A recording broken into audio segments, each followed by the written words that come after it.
140 ವರ್ಷಗಳಿಂದ 1885 ಯಾವಾಗ ಕಾಂಗ್ರೆಸ್ ಶುರುವಾಯಿತು, ಅದು ಒಂದು ಪಕ್ಷ. ಅವ್ರು ಯಾವ ಕಾರಣಕ್ಕೆ ಒಂದು ಬದಲಾವಣೆಗೆ, ಒಂದು ಪರಿವರ್ತನೆಗೆ, ಒಂದು ಉತ್ತಮ ಸಮಾಜಕ್ಕೆ ಶುರುವಾಗಿದ್ದಲ್ಲ ಕಾಂಗ್ರೆಸ್. ಇಂಡಿಯನ್ ನ್ಯಾಷನಲ್ ಕಾಂಗ್ರೆಸ್ ಶುರುವಾಗಿದ್ದು ಅಧಿಕಾರದ ಹಪಾಪಿ, ಅಧಿಕಾರದ ದಾಹಕ್ಕೆ ಶುರುವಾಗಿತ್ತು. ಆ ಕಾಂಗ್ರೆಸ್ ಸರ್ಕಾರ ಅದಾದ ಮೇಲೆ ಎಷ್ಟೋ ಒಂದು ಭ್ರಷ್ಟಾಚಾರ, ಇಂದಿರಾ ಗಾಂಧಿನೇ 1969-70 ಸಾಂಸ್ಥಿಕಗೊಳಿಸಿ ಇನ್ಸ್ಟಿಟ್ಯೂಷನ್ ಮಾಡಿ ಬ್ರೀಫ್ ಕೇಸ್ ಪಾಲಿಟಿಕ್ಸ್ ಮಾಡಿ ಆ ಒಂದು ಭ್ರಷ್ಟಾಚಾರ ಹದಗೆಟ್ಟೋಗ್ಬಿಟ್ಟಿದೆ ಇವತ್ತು. ಮತ್ತೆ ಏನ್ ನಂಬಿಕೆ ದಲಿತರಿಗೆ, ಆದಿವಾಸಿಗಳಿಗೆ, ಶೂದ್ರರಿಗೆ, ಶೋಷಿತರಿಗೆ ನ್ಯಾಯ ಒದಗಿಸ್ತೀವಿ ಅಂತ ಬಣ್ಣದ ಮಾತಾಡ್ತಾರೆ. ನಾನು ಬಸವ ಅನುಯಾಯಿ ಅಂತ ಹೇಳ್ತಾರೆ ಮುಖ್ಯಮಂತ್ರಿಯವರು. ನಾನು ಫಲಪುಷ್ಪ ಪ್ರದರ್ಶನ, ಅಂಬೇಡ್ಕರ್ ಫೋಟೋಗೆ ಹಾರ ಹಾಕೋದು, ಈ ತರ ಟೋಕನಿಸಮ್ ಸಾಂಕೇತೀಕರಣ ಮಾಡಕ್ಕೆ ದೊಡ್ಡದಾಗಿ ಮಾತಾಡ್ತಾರೆ. ಆದರೆ ನಿಜವಾಗ್ಲೂ ಅಂಬೇಡ್ಕರ್ ಮತ್ತು ಬಸವಣ್ಣ ಇವರಲ್ಲಿರೋ ಸಾಮಾಜಿಕ, ಆರ್ಥಿಕ ಎಲ್ಲ ರೀತಿಯ ನ್ಯಾಯ ಮತ್ತು ಇಡೀ ಅನ್ಯಾಯದ ವ್ಯವಸ್ಥೆ ವಿರುದ್ಧದ ಒಂದು ಯೋಜನೆಗಳು ಯಾವುದೇ ಕಾರಣಕ್ಕೂ ತಪ್ತಾ ಇಲ್ಲ, ತಂದು ಇಲ್ಲ, ಮಾಡಬೇಕಾಗಿರೋದನ್ನು ಮಾಡಿಲ್ಲ. ಅಂದರೆ ಯೋಜನೆಗಳು ತರಬೇಕು, ಅಷ್ಟಲ್ಲದೆ ಮಾಡಬಾರದನ್ನು ಮಾಡ್ತಾ ಇದ್ದಾರೆ. ಅಂದರೆ ಏನು, ದಲಿತರ ಆದಿವಾಸಿ ಹಣನ 25,000 ಕೋಟಿ 2 ವರ್ಷಗಳಲ್ಲಿ ಅದನ್ನು ಅವರ ಟ್ಯಾಪೆ ಹಚ್ಚು ಸ್ಕೀಮ್ಗಳು SC/ST TSP ಬಳಸಿ ಅದನ್ನು ದಲಿತರಿಗೆ ಅನ್ಯಾಯ ಮಾಡ್ತಾ ಇದೆ. SC/ST TSP ಹಣನ ಜಾಸ್ತಿ ಮಾಡಬೇಕು, ಅದನ್ನು ಇನ್ನೂ ಮಾಡಬೇಕು, ಅದನ್ನು ತಲುಪಿಸ್ಬೇಕು. ಯಾಕಂದರೆ ಇವತ್ತಿನ ದಿನ ನಮ್ಮ ಗುಡ್ಸಲ್ಲಿ ಬದುಕ್ತಾ ಇರೋದು, ಸ್ತಂಭಲ್ಲಿ ಬದುಕ್ತಾ ಇರೋದು ಇದೆಲ್ಲ ದಲಿತರು, ಆದಿವಾಸಿ ಅಲೆಮಾರಿಗಳು.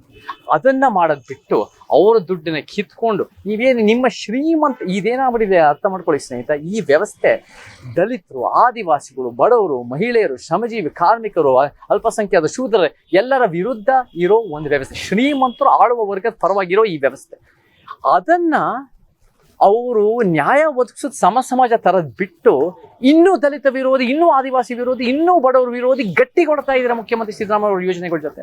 ನಾವೆಲ್ಲರೂ ಕ್ಲಿಯರಾಗಿ ಕಾಣ್ತಾ ಇದೆ. ಸೊ ನಾವು ನೋಡಿ BJP ಬಂದಾಗ ಖಂಡಿಸ್ತೀವಿ, ನಾವು ಖಂಡಿಸಿದೀವಿ. ನಾನು 2 ಸರಿ ಜೈಲಿಗೆ ಹೋಗಿ ನಾನು ದೇಶನ ಆಚೆ ಹಾಕಕ್ಕೆಲ್ಲ ಪ್ರಯತ್ನ ಪಟ್ಟಿದ್ದಾರೆ. BJPಯ ಕೋಮುವಾದ ನಾವು ಒಪ್ಪಲ್ಲ.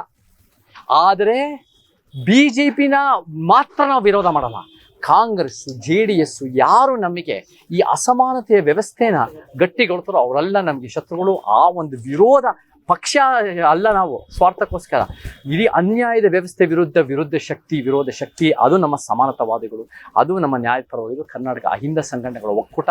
ಸೊ ನಾವೆಲ್ಲರೂ ಕರ್ನಾಟಕ ಅಹಿಂದ ಸಂಘಟನೆ ಒಕ್ಕೂಟ ಮತ್ತು ಎಲ್ಲ ಸಮಾನತೆವಾದಿಗಳು, ನ್ಯಾಯವಾದಿಗಳು, ಬುದ್ಧ ಬಸವ ಅಂಬೇಡ್ಕರ್ ನೈಜ ಬುದ್ಧ ಬಸವ ಅಂಬೇಡ್ಕರ್ ವಾದಿಗಳು ನಾವೆಲ್ಲ ಗಟ್ಟಿಯಾಗಿ ಇದೇ 28ನೇ ತಾರೀಕು ಆಗಸ್ಟ್ 28ನೇ ತಾರೀಕು ಬುಧವಾರ ಕಾಂಗ್ರೆಸ್ ಹಠಾವ್ ದಲಿತ್ ಬಚಾವ್ ಅಂದರೆ ಕಾಂಗ್ರೆಸ್ನ ಅಳಿಸಿ ಆ ಒಂದು ಮನುವಾದಿ, ಶ್ರೀಮಂತರ ಪರವಾಗಿ, ಭ್ರಷ್ಟಾಚಾರ, ಅನ್ಯಾಯದ ಪರವಾಗಿರೋ ಒಂದು ಅದನ್ನು ಸಿದ್ಧಾಂತನ, ಮನಸ್ಥಿತಿನ ಅಳಸಾಕಿ ಈ ಒಂದು ದಲಿತರ ಉಳಿಸಿ, ಆದಿವಾಸಿನ ಉಳಿಸಿ, ಎಲ್ಲ ಒಂದು ನ್ಯಾಯ ಒದಗಿಸಿ ಅನ್ನೋ ಒಂದು ದೊಡ್ಡ ಪ್ರತಿಭಟನೆ ಸಮಾವೇಶ ಮಾಡ್ತಾ ಇದ್ವಿ. ನಾನು ಬರ್ತಾ ಇದ್ವಿ, ಎಲ್ಲ ಮೂಲೆಯಲ್ಲಿ ಬರ್ತಾ ಇದ್ದೀವಿ. ನಾವೆಲ್ಲ ಗಟ್ಟಿಯಾಗಿ ನಿಂತ್ಕೊಂಡು ಈ ಪ್ರತಿರೋಧನ ವ್ಯಕ್ತಪಡಿಸ್ತೀವಿ. ಎಲ್ಲರೂ ಬರಲಿ ಕರ್ನಾಟಕದಾದ್ಯಂತ ಅಂತ ಹೇಳಿ. ಬಿಜೆಪಿಯವರು ಸಿದ್ದರಾಮಯ್ಯ ರಾಜೀನಾಮೆ ಕೊಡಬೇಕು ಅನ್ನೋಂತ ಆಗ್ರಹವನ್ನು ಮಾಡ್ತಾರೆ. ಅದಕ್ಕೆ ತಮ್ಮ ನಿಲುವೇನು? BJP ಅವರ ಮೂಗ್ ನೇರಕ್ಕೆ ಮಾತಾಡೋ ಪಕ್ಷ, ಅವ್ರ ಮಾತಿಗೆ ನನ್ನ ಕಣ್ಣಲ್ಲಿ ಏನು ಬೆಲೆ ಇಲ್ಲ. ಆದರೆ ನಾವು ನೋಡ್ಕೊಂಡು ಬಂದಿರೋ ಹಾಗೆ ಮುಖ್ಯಮಂತ್ರಿ ಸಿದ್ದರಾಮಯ್ಯ 5 ವರ್ಷ ಆಡಳಿತ ಆಗಲೇ ಮಾಡಿದ್ರು. 2013-18ವರೆಗೂ ಫುಲ್ ಟರ್ಮ್ ಮಾಡಿದ್ರು. ನಾಳೆ ದೇವರಾಜ್ ಅರಸು ಅವರು ಹುಡುತಬ್ಬ. ದೇವರಾಜ್ ಅರಸು ಆದಮೇಲೆ ಫುಲ್ ಟರ್ಮ್ ಇವರೇ ಮಾಡಿದ್ರು ಅಂತ ಭಾಳ ಜಂಬ ಕೊಚ್ಕೊಂಡಿದ್ದಾರೆ. ಸೊ 1 ಟರ್ಮ್ ಮಾಡಿದ್ದಾರೆ. ಈ 1 ವರ್ಷದಲ್ಲಿ ಏನೇನು ಮಾಡಿದ್ದಾರೆ? ಈ ಭ್ರಷ್ಟಾಚಾರ ತಾಂಡವ ಆಡ್ತಾ ಇದ್ದಾರೆ.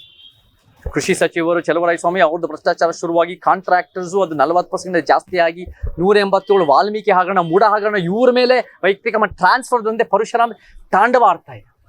ಮತ್ತೆ ರೈತರ ಪರ ಇದ್ದೀನಿ ಅಂತ ಮುಖ್ಯಮಂತ್ರಿ ಹೇಳ್ತಾರೆ. ಆ 3 ರೈತ ವಿರೋಧಿ ಕಾನೂನುಗಳು ಯಡಿಯೂರಪ್ಪ ತಂದಿದ್ದು ಒಂದು ಅದನ್ನ ರದ್ದು ಮಾಡಿಲ್ಲ ಮುಖ್ಯಮಂತ್ರಿ ಸಿದ್ದರಾಮಯ್ಯ. ಮೈನಿಂಗ್ ಲಾಬೀಸ್ಗೆ ರೈತರ ಭೂಮಿ ತಗೋಬಹುದು ಅಂತ ಹೇಳ್ತಾರೆ. ದಲಿತ ಆದಿವಾಸಿಗಳನ್ನ ಅವ್ರು ಇನ್ನೂ ದುಡ್ಡನ್ನು ಕಿತ್ಕೊಂತಾರೆ. ಸೊ ನನ್ನ ಪ್ರಕಾರ ನಿಜ ಮುಖ್ಯಮಂತ್ರಿ ಸಿದ್ದರಾಮಯ್ಯನವರು ರಾಜೀನಾಮೆ ಕೊಡಲಿ, ಯಾರಾದರೂ ಒಳ್ಳೆ ಆಡಳಿತ ಇರೋರಿಗೆ ಅವಕಾಶ ಕೊಡಲಿ. ಅವ್ರಿಗೆ ಭಾಳ ಸಮಯ ಅವ್ರಿಗೆ ಅವಕಾಶ ಕೊಟ್ಟಿದ್ದೀವಿ. 6 ವರ್ಷ ಮಾಡಿದರೆ, ನೀವು ಒಬ್ಬರೇ ಅಧಿಕಾರ ಸಿಗಬೇಕು, ಯಾರಿಗೂ ಕೊಡಬಾರ್ದು ಅನ್ನೋ ಒಂದು ಅಧಿಕಾರದ ಹಪಾಹಪಿ ದುರಾಸೆ. ನಮಗೆ ಯಾರು ಉತ್ತಮ ಒಂದು ಆಡಳಿತ ಕೊಡ್ತಾರೋ ಕಾಂಗ್ರೆಸ್ಸಿಂದ ನಾವೇನು ನಿರೀಕ್ಷೆ ಮಾಡಲ್ಲ. ಆದರೆ ಯಾರೋ ಒಬ್ಬರು ಇದ್ರೂ ಇರ್ಬೋದು, ಯಾರಿಗೂ ಗೊತ್ತು, ಬಟ್ ಅವ್ರು ಬೇರೆಯವರು ಕೊಡಲಿ. ಆದರೆ ಮುಖ್ಯಮಂತ್ರಿ ಸಿದ್ದರಾಮಯ್ಯನ ನಾವು ಅವ್ರ ಮಾತಿಗೆ ನಂಬಿಕೆ ಇಲ್ಲ. ಅವರು ಅನ್ಯಾಯದ ವ್ಯವಸ್ಥೆನ ಇನ್ನೂ ಅನ್ಯಾಯದ ವ್ಯವಸ್ಥೆ ಮಾಡ್ತಾ ಇದ್ದಾರೆ. ಸೊ ಮುಖ್ಯಮಂತ್ರಿ ಸಿದ್ದರಾಮಯ್ಯ ಇಷ್ಟೊಂದೆಲ್ಲ ವಿರೋಧ ಬರ್ತಾ ಇದ್ದಾಗ ಅವರ ವೈಯಕ್ತಿಕ, ನಾನು ಒಂದೇ ಒಂದು ಮೂಢ ಹಗರಣ ಒಂದೇ ಮಾತಾಡ್ತಾ ಇಲ್ಲ. ನಾನು ದೊಡ್ಡ ಪಟ್ಟಿನೇ ಇದೆ ನಮ್ಮದು, ಅದನ್ನೆಲ್ಲ ನಾನು ಮಾತಾಡ್ತಾ ಇದ್ದೀನಿ. ಅವರ ಮಾತಿಗೆ, ಅವರ ಕೆಲಸಕ್ಕೆ ಒಂದು ಪ್ರಾಮಾಣಿಕವಾಗಿ ಜನಪರವಾಗಿ ಯೋಜನೆಗಳು ತರ್ತಾ ಇಲ್ಲ. ಅವರೆಲ್ಲೋ ಒಂದು ಕಡೆ ಈ ವ್ಯವಸ್ಥೆ ಹೆಂಗಿರಬೇಕು, ನಾನು 5 ವರ್ಷ ಬರೀ ಈ 5 ತ್ಯಾಪೆ ಹಚ್ಚೋ ಸ್ಕೀಮ್ಗಳನ್ನ ಅದನ್ನು ಪ್ರಚಾರದಲ್ಲಿ ಇಟ್ಕೊಂಡು ಮುಂದುವರಿಸ್ಬೇಕು ಅನ್ನೋ ಒಂದು ಮನಸ್ಥಿತಿಯಿಂದ ಇದ್ದು ಏನು ಆಮೇಲೆ ನೋಡ್ರಿ, ಕನ್ನಡದ ಪರವಾಗಿ ಮಾಡ್ತೀವಿ ಅಂದ್ಬಿಟ್ಟು ಕನ್ನಡ ಕನ್ನಡಿಗ ಕೊಡೋದು ಬಿಟ್ಟು ಜಾತಿ, ಲಿಂಗ ಮತ್ತು ಭೌಗೋಳಿಕವಾಗಿ ಕೊಡೋದು ಬಿಟ್ಟು ಅದನ್ನು ಒಂದು ಮಧ್ಯಾಹ್ನ ಹೊಟ್ಟೆಗೆ ಯಾರೋ ಕೆಲವು ಕಾರ್ಪೊರೇಟ್ನವ್ರು ಶ್ರೀಮಂತರು ಪೋಸ್ಟ್ ಮಾಡ್ತಾರೆ ಅವ್ರ ಸ್ವಾರ್ಥಕ್ಕೆ ಅನ್ನೋ ಕಾರಣಕ್ಕೆ ಇವ್ರು ಕಸ ಡಬ್ಬಿನಲ್ಲಿ ಹಾಕ್ತಾರೆ. ಮತ್ತು ಅದು ಬಿಟ್ಟು ಎಲ್ಲ ಒಂದು ಕಡೆ ಮೌಢ್ಯ, ಈ ಭುವನೇಶ್ವರಿ ತಂದ್ಬಿಟ್ಟು ವಿಧಾನಸೌಧ ಆವರಣದಲ್ಲಿ ಕೊಟ್ಟರೆ ಅಲ್ಲ ಪೂಜೆ ಪುನಸ್ಕಾರ ಮಾಡಿಕೊಂಡು ಅದರಲ್ಲಿ ಏನು ಕನ್ನಡದ ಪರ ಇದೆ? ಅದು ಕನ್ನಡ ಪರ ಯೋಜನೆ ಏನೇನು ತಂದಿದ್ದೀರಾ? ಮುಖ್ಯಮಂತ್ರಿ ಸಿದ್ದರಾಮಯ್ಯನವ್ರಿಗೆ ಅವ್ರು ಎಲ್ಲಾರನ್ನೂ ಮೆಚ್ಚಿಸ್ಕೊಳ್ಳೋಕೆ ರೀತಿ ಹೋಗಿ ಅನ್ಯಾಯದ ಪರವಾಗಿ ನಿಂತಿದ್ದಾರೆ. ಸಾಕು ಅವರು ಮಾಡೋದು 1 ವರ್ಷ ಬಿಡಲಿ, ಅವರು ಬೇರೆಯವ್ರಿಗೆ ಅವಕಾಶ ಕೊಡಲಿ, ಬೇರೆಯವ್ರು ಯಾರು ಒಳ್ಳೇದು ಮಾಡ್ಲಿಕ್ಕೆ ಕೊಡಲಿ. ನೀವು ಒಬ್ಬರೇ ಇರಬೇಕು ಅನ್ನೋ ಹಪಾಹಪಿ ನಮಗೆ ಬೇಕಾಗಿಲ್ಲ. ಒಂದು ಉತ್ತಮ ಸಮಾಜ ನಮಗೆ ಬೇಕು. ಸೊ ಎಲ್ಲ ಕಾರಣಕ್ಕೆ ಮುಖ್ಯಮಂತ್ರಿ ಸಿದ್ದರಾಮಯ್ಯ ರಾಜೀನಾಮೆ ಕೊಡಲಿ, ಬೇರೆಯವ್ರು ಚಾನ್ಸ್ ಕೊಡಲಿ. ನಾನು ಅದಕ್ಕಿಂತ ಮುಂಚೆ 1 ವರ್ಷದ ಹಿಂದೆನೇ ಹೇಳಿದ್ದೆ, ಸಿದ್ದರಾಮಯ್ಯನವರು ಅಧಿಕಾರ ಬಂದಾಗ ಅವರು ಅದಕ್ಕಿಂತ ಮುಂಚೆ ನೀವೇ ಅಧಿಕಾರ ಯಾಕೆ ಹಿಡಿತೀರಾ? ನೀವು ಯಾರಾದರೂ ಉತ್ತಮವಾಗಿರೋನ್ನ ಆಯ್ಕೆ ಮಾಡ್ಕೊಂಡು ಕೊಡಿ, ಎಲ್ಲರಿಗೂ ಚಾನ್ಸ್ ಕೊಡಿ. ನೀವೇ ಹಿಡಿಬೇಕು ಅನ್ನೋ ಮನಸ್ಥಿತಿ ಇದೆಯಲ್ಲ, ಅದನ್ನು ನಾವು ಯಾವುದೇ ಕಾರಣಕ್ಕೂ ಒಪ್ಪಲ್ಲ. ಸೊ ಬಿಟ್ಟು ಅವರು ಒಂದು ರಾಜೀನಾಮೆ ಕೊಟ್ಬಿಟ್ಟು ಬೇರೆಯವ್ರು ಚಾನ್ಸ್ ಕೊಡಲಿ ಅಂತ ನನ್ನ ಅನಿಸಿಕೆ ಇದೆ ಇವತ್ತಿನ.